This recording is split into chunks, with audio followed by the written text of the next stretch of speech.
રાજીનામું આપવા જઈ રહ્યા કોંગ્રેસ ઉપર શું પ્રકારની અસર થાય? તો આજે મેં છાપામાં વાંચ્યું કે ગઈકાલે ભાજપના આગેવાનોને અમારા ધારાસભ્ય વિઠ્ઠલભાઈ રાદડિયા અને એમનો પુત્ર જયેશ રાદડિયા ભારતીય જનતા પાર્ટીમાં જોડાવા માટે ચર્ચા માટે મળ્યા હતા.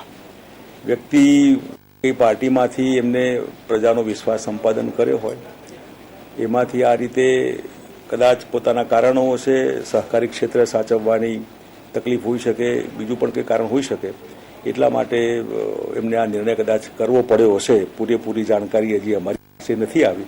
હું વાત કરીશ એમને કે ભાઈ આમાં આગળ શું થાય શું નહીં, પરંતુ વ્યક્તિ પોતે પોતાનો માલિક હોય છે. પાર્ટી ક્યારેય કોઈને અન્યાય કરતી નથી હોતી.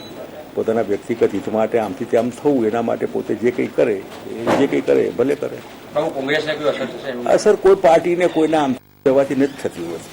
આટલા મોટા દેશમાં આટલી બધી પાર્ટીઓ હોય ને કોઈ પાર્ટીમાં એક આમથી આમ જાય કોઈ તેમ જાય એનાથી બહુ ફરક પડતો હોય છે. એવું છે પ્રજા માલિક હોય છે લોકશાહીમાં. એને ઠીક લાગે ત્યારે બધાને જવાબ આપતી હોય છે.